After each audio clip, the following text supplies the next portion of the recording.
नमस्कार, अपना बिहार देख रहे हैं आप। आपके साथ मैं हूं शिप्रा झा। बुलेटिन की शुरुआत करेंगे बड़ी खबर के साथ। पटना से बड़ी खबर है, सीएम नीतीश कुमार से केंद्रीय मंत्री ने मुलाकात की है। केंद्रीय मंत्री धर्मेंद्र प्रधान की सीएम नीतीश कुमार से मुलाकात हुई। इस मुलाकात के दरमियान मंत्रिमंडल विस्तार पर बातचीत हुई। इसके अलावा राष्ट्रपति उपराष्ट्रपति चुनाव पर भी बातचीत हुई है। आपको बता दें कि मंत्रिमंडल में 6 मंत्री पद खाली हैं। बीजेपी कोटे के कई चेहरे बदलने पर भी चर्चा हुई है। राष्ट्रपति चुनाव जुलाई में होगा और अगस्त में उपराष्ट्रपति के चुनाव होंगे, जिसको लेकर दोनों के बीच बातचीत हुई।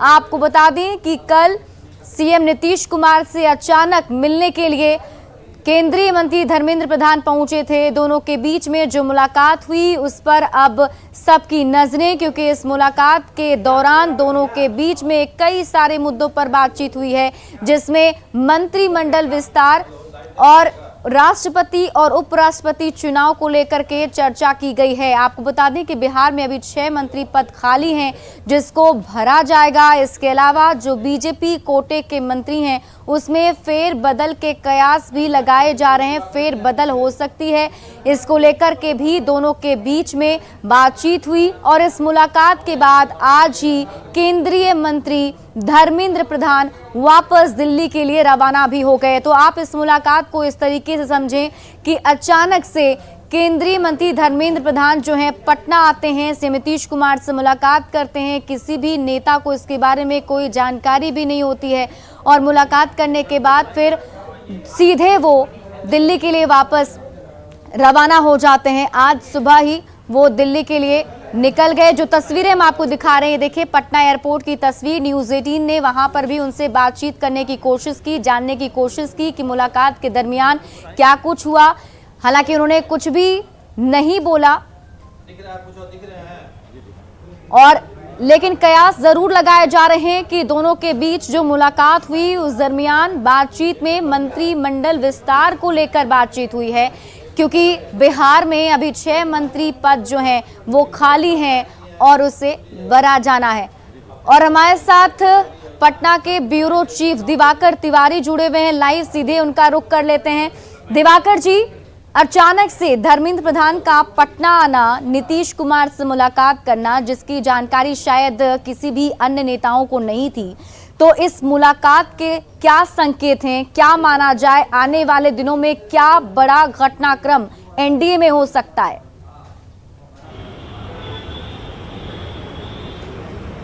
देखिए, बिहार के मौसम में काफ़ी बदलाव हो रहे हैं। कभी बारिश हो रही है, कभी तपिश से लोग झुलस रहे हैं और कब क्या हो जाएगा लोगों को पता नहीं है कि कब अगले दिन जो है कौन सा मौसम होगा। अप्रत्याशित मौसम में घटनाएं हो रही है।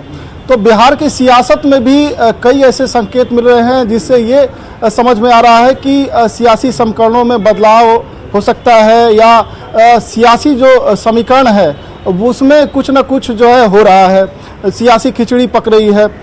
अभी जो है जो धर्मेंद्र प्रधान कल देर शाम पहुंचे, इसकी भनक जो है पार्टी के नेताओं तक नहीं थी। और पार्टी के नेता तब जाने जब खबरें चलने लगी, जब हमने खबरें चलाई। सबसे पहले हमने खबर चलाई कि धर्मेंद्र प्रधान और सीएम नीतीश कुमार की बंद कमरे में मुलाकात हो रही है। क्या बात हुई वो सोर्सेज से ही हम आपको जानकारी दे सकते हैं। सोर्सेज से यही जानकारी है कि राष्ट्रपति और उपराष्ट्रपति चुनाव प्रस्तावित हैं। अगस्त में जुलाई में राष्ट्रपति चुनाव होने हैं, अगस्त में उपराष्ट्रपति चुनाव होने हैं। और बिहार में जो सरकार चल रही है, मंत्रिपरिषद में भी 6 सीटें खाली है। पांच सीटें पहले से खाली है। एक सीट जो मुकेश सहनी जो बीजेपी के कोटे से मंत्री बनाए गए थे, उन्होंने इस्तीफा दिया है, तो 6 सीटें खाली है। तो धर्मेंद्र प्रधान ने क्या बातचीत की है उसकी कोई आधिकारिक सूचना नहीं है, आधिकारिक जानकारी नहीं है। लेकिन सूत्रों से ये जानकारी मिल रही है कि जो 3 अभी मामले हैं, चाहे वो राष्ट्रपति का चुनाव हो, जुलाई में होना है, उपराष्ट्रपति का चुनाव हो, अगस्त में होना है, और बिहार के मंत्रिपरिषद में जो सीटें खाली हैं उसको भरना है। विस्तार की अगर बात करें तो जैसा कि हम बता रहे हैं कि 6 मंत्री पद अभी खाली हैं, उसको तो भरा ही जाना है। लेकिन खबर ये भी है कि जो बीजेपी कोटे के मंत्री हैं उसमें फेरबदल भी हो सकता है। तो क्या आने वाले दिनों में कुछ बड़ा बदलाव मंत्रिमंडल में भी देखने को मिल सकता है क्या? देखिए, बीजेपी आगे की ओर देख रही है और इसीलिए वो नेतृत्व ऐसे लोगों को सौंपना चाहती है जो सामाजिक संतुलन में भी भागीदार रहे, यानी कि जो बिहार में सामाजिक समीकरणों की राजनीति होती है तो उसमें वो सध जाए। साथ ही जो आने वाले दिनों में जो राष्ट्रीय स्तर पे और प्रादेशिक स्तर पे कई बदलाव होने हैं उसमें जो राजनीतिक संदेश देना चाहते हैं उसमें संदेश जा सके। मैं आपको बता दूं कि धर्मेंद्र प्रधान से कई बीजेपी नेताओं ने मुलाकात की है और उनकी भाव भंगिमा क्या थी, बॉडी लैंग्वेज से ही हम इंटरप्रिटेट कर सकते हैं कि क्या कुछ हुआ है। संजय टाइगर हैं जो पूर्व विधायक हैं बीजेपी के और मुख्य प्रवक्ता हैं, वो भी मिले हैं और ये धर्मेंद्र प्रधान से मिलकर आए, क्या कुछ बात हुई है इनसे जानने की कोशिश करते हैं। धर्मेंद्र प्रधान जी अचानक पहुंचे, आप लोगों को भी इस बात की भनक नहीं थी? देखिए, आदरणीय धर्मेंद्र जी हमारे पार्टी के राष्ट्रीय नेता हैं, बिहार के प्रभारी रहे हैं, केंद्र में मंत्री हैं और स्वाभाविक है जब आएंगे पता चलेगा तो कार्यकर्ता उनसे भेंट करेंगे, नेता उनसे मिलेंगे। लेकिन अनौपचारिक बातचीत हुई जो सामान्य बातें होती हैं और यह यात्रा पार्टी के कार्यक्रम से नहीं था, पार्टी द्वारा निर्धारित नहीं था, पार्टी किसी कार्यक्रम में भी नहीं आए थे, तो निजी कारणों से आए थे। लेकिन अगर कोई राजनेता आता है जिसका बिहार से रिश्ता रहा हो, बिहार के प्रभारी रहे हों, बिहार से राज्यसभा सदस्य रहे हों, तो स्वाभाविक है कई लोगों से, कई नेताओं से, कई कार्यकर्ताओं से उनका संपर्क है, भेंट होगी तो अनौपचारिक बातचीत होगी। मुझे लगता है इसके राजनीतिक नेतार्थ नहीं निकाले जानी चाहिए। संजय टाइगर जी, आप ही ने कहा कि कोई कार्यक्रम नहीं था, तो यही बात चौंकाने वाली है ना कि कैबिनेट मिनिस्टर हैं, उनके प्रोटोकॉल होते हैं, पार्टी में भी संगठन के स्तर पे उनको प्रोटोकॉल दिए जाते हैं, किसी को कोई जानकारी नहीं, देर शाम आते हैं, नीतीश कुमार से मुलाकात करते हैं, फिर गेस्ट हाउस पहुंचते हैं, तब बीजेपी के नेताओं को भनक लगती है, फिर बीजेपी के नेता जाते हैं, मिलते हैं और पहले सुबह वो निकल जाते हैं, पहली फ्लाइट से वो निकल जाते हैं। तो कोई ना कोई बात हो रही है, दोनों दलों के बीच कुछ ना कुछ सियासी खिचड़ी पक रही है। देखिए, जहाँ तक मेरी जानकारी है वो संभवतः किसी निजी कार्यक्रम में आए थे, लेकिन एक राजनेता बिहार में आएगा जिससे बिहार से रिश्ता रहा है। निजी कार्यक्रम तो मुख्यमंत्री से ही मिलना था ना? नहीं, देखिए, मुख्यमंत्री से शिष्टाचार मुलाकात उन्होंने की है।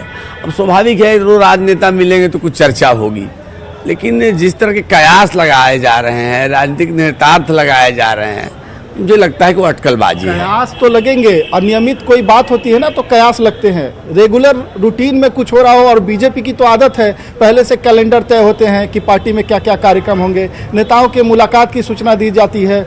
अगर आप मान लीजिए अचानक भी कोई मीटिंग होती है तो उसको समय से पहले सूचना दे दी जाती है। ऐसे में मुलाकात हो रही है। धर्मेंद्र प्रधान जी जो है बिहार के प्रभार में रहे हैं, सह प्रभारी पहले रहे अरुण जेटली और अनंत कुमार के साथ, और लगातार वो काम करते रहे हैं, बिहार के नेताओं से बहुत अच्छे संबंध रहे हैं, सहयोगी दलों के साथ संबंध रहे हैं, उनको भेजा जाना और इससे पहले अमित शाह से अनयूजुअल तरीके से नीतीश कुमार का मिलना, नित्यानंद राय का अचानक जाके नीतीश कुमार से मिलना, घंटों बातचीत होना, ये सारी कड़ियां अगर मिलाए जाएं तो कुछ न कुछ संकेत दे रहे हैं कि कुछ न कुछ सियासी समीकरण में बदलाव होने हैं, या कुछ न कुछ बनना बिगड़ना है, या कोई बात ऐसी है जो रह गई है उसको साधने की कोशिश की जा रही है। दोनों दलों के नेता बार बार मिल रहे हैं।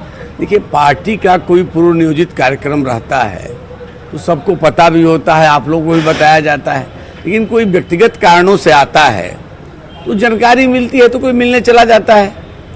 और रही नीतीश कुमार जी से मिलने की बात, चाहे नित्यानंद जी की मिलने की बात हो या अमित शाह जी से नीतीश कुमार जी मिले हों, हम गठबंधन की सरकार चला रहे हैं तो घटक दल के नेता एक दूसरे से हमेशा मिलते रहे हैं। अच्छा, ये बता दीजिए कि धर्मेंद्र प्रधान जी का मिजाज कैसा था? शाम को आप पहुंचे थे खुश मिजाज से, जैसे हमेशा मिलते हैं कार्यकर्ताओं से? धर्मेंद्र प्रधान जी एक संगठनकर्ता है, पुराने युवा मोर्चा के राष्ट्रीय अध्यक्ष रहे, पार्टी के महामंत्री रहे, तो जो सामान्य कार्यकर्ताओं से पहले जिस तरह से मिलते थे। मैं इसलिए पूछ रहा हूँ, ये बात इसलिए पूछ रहा हूँ कि हमारे सहयोगी रजनीश जो है एक्सक्लूसिव विजुअल दिए हैं, उसमें धर्मेंद्र प्रधान जी गंभीर दिख रहे हैं, हमेशा हंसते मुस्कुराते रहते हैं कैमरे की तरफ, जब वो या संवाददाताओं से मिलते हैं, मीडिया से मिलते हैं तो हंसते मुस्कुराते रहते हैं। कोई बातचीत में कमी रह गई? देखिए, हमें तो धर्मेंद्र प्रधान जी के बातचीत का लहजा, उनके मिलने जुलने का तरीका वहीं लगा जैसा युवा मोर्चा के राष्ट्रीय अध्यक्ष के समय लोगों से मिलते जुलते थे, तो हमें तो बॉडी लैंग्वेज में, उनके बातचीत के लहजा में, उनके स्वभाव में कोई परिवर्तन नहीं देखा। अब आपके संजय टाइगर जी चुनौती नहीं दे सकता, आपके देखने का अलग अंदाज है, अलग नजरिया है, लेकिन हम तो सामान्य पहले जैसे देख। संजय टाइगर जी, हमें तो यही लगता है कि आप कुछ बातें छिपा रहे हैं। नहीं, इसमें कौन, देखिए राजनीतिक बातें तो बुला के आप लोग को हम लोग बताते हैं, जो कयास लगाए जा रहे हैं। इस मुलाकात का मंत्रिमंडल से क्या वास्ता? और जब भी मंत्रिमंडल की विस्तार पर चर्चा हुई है, पहले से मुख्यमंत्री जी का विशेष अधिकार है, पहले से उन्होंने बताया कि हम मंत्रिमंडल का विस्तार करेंगे, तारीख भी तय होता है, समय भी तय होता है, और आप लोग उसमें आमंत्रित कोई ना कोई बात आप छुपा रहे हैं, कोई ना कोई बात आप छुपा रहे हैं। हमारे मुझे लगता है कि मुलाकात हुई, बात हुई, और आपको कहा गया है कि ये बात किसी से ना कहें। देखिए दिवाकर जी, हमारे भोजपुरी में कहावत है कि चुपके चुपके हर नाधिएगा तो हल चलाइएगा कहाँ, चुल्हानी में कि खेत में चलाइएगा। तो मंत्रिमंडल से संबंधित कोई विषय होगा तो उसमें छुपाने की कौन बात होगी? क्या मंत्रिमंडल का विस्तार चुपके से होता है? क्या पहले से पता चल जाता है? मुख्यमंत्री का विशेष विस्तार से पहले जितनी बैठकें होती है ना, उस पर पर्दा रहता है। नहीं, देखिए हमारे एनडीए गठबंधन के जो नेता हैं, इनका संवाद संपर्क हमेशा बना रहता है। शिष्टाचार भेंट होती है, कभी औपचारिक होती है, कभी अनौपचारिक होती है। कयास लगाने की सबको स्वतंत्रता है, लेकिन मैं फिर कहूँगा कि इस यात्रा का कोई राजनीतिक निहितार्थ नहीं था। इसलिए कि पिछले दिनों देखा जाए तो दोनों दलों की तरफ से कई मुद्दों पर खटास है, कई मुद्दों पर जो है सहमत राय नहीं दिखती है, एकजुटता नहीं दिखती है। तो कहीं ना कहीं कुछ ना कुछ तो दिक्कत है। उसी को ट्रबल शूटर के तौर पे, संकट मोचक के तौर पे कोई ना कोई नेता आ रहा है, बातचीत कर रहा है। मुझे लगता है कि नीतीश कुमार जी के साथ कोई बात होनी है, अहम बात होनी है, इसमें कोई दिक्कत है? देखिए, कुछ दिनों की बात नहीं, जब से हमारा गठबंधन है तब से कई मसलों पर हमारी अलग अलग राय है, कई बिंदु पर असहमति भी है। राम मंदिर को लेकर असहमति थी, 370 को लेकर सहमति था, 3 तलाक पर भी सहमति नहीं है, एनआरसी पर अलग अलग राय है, सीए पर अलग अलग राय है। बताएंगे नहीं कुछ, लेकिन तो संजय टाइगर जी कुछ बताना नहीं चाहते हैं। लगता है कि इनको कहा गया है कि मुलाकात हुई है, बात हुई है, ये बात किसी से नहीं कहना है।